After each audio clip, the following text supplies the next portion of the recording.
This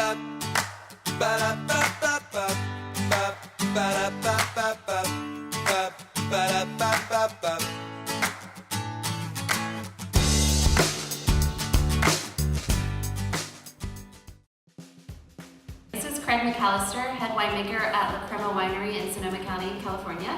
And today he's going to be sharing with us a little bit of behind the scenes of your oak program with La Crema and how you select barrels for your Pinot Noir and Chardonnay. But first I have to ask you, your accent doesn't sound like it's from Sonoma County, California.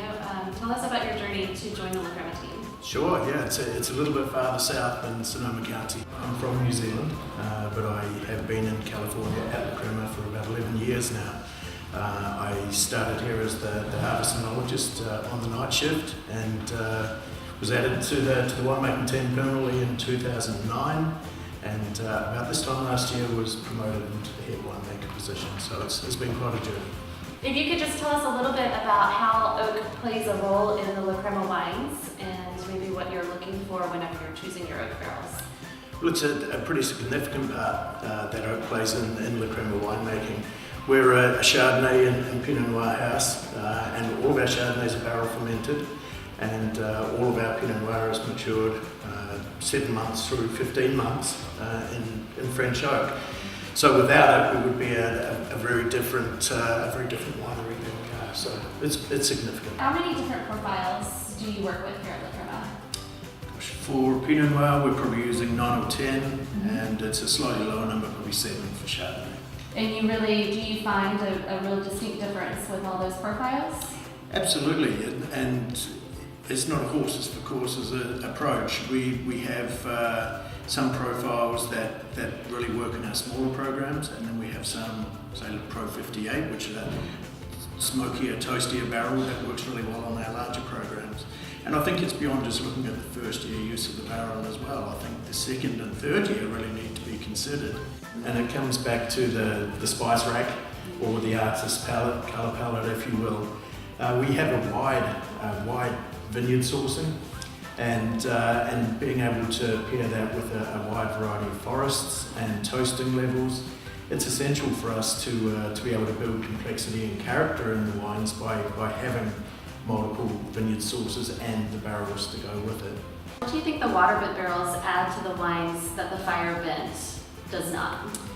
I think it probably comes down to the tannins. I think a little bit softer, and there's a nice spiciness there as well. Overall, I'd just say that they're perhaps, for my mind, a more supple wine as a result. How many times do you taste and assess the different profiles?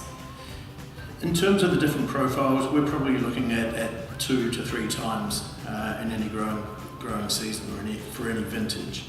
It all starts looking at the quality of the blend that we've made first and foremost, and then we'll identify any given lot and really delve into that one to assess the barrel profiles and how it suits that vineyard or suits that wine.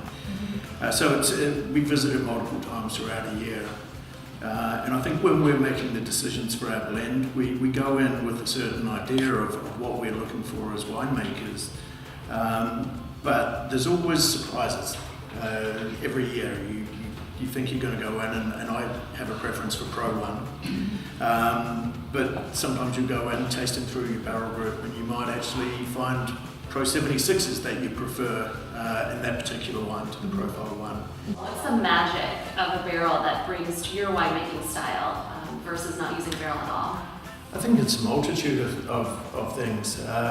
With regard to a Chardonnay, a barrel fermented Chardonnay for me has got so much more texture and weight and those spicy elements that perhaps you're not going to get in a tank fermented sample. It really is, again, just coming back to the layers and that added complexity and the texture and the lift that a barrel will bring to your wine. Of all those profiles that you've been experimenting with over the years, which one is your favorite? Which one do you just, every time you pick up the glass and go into it, you're like, yes, I love this?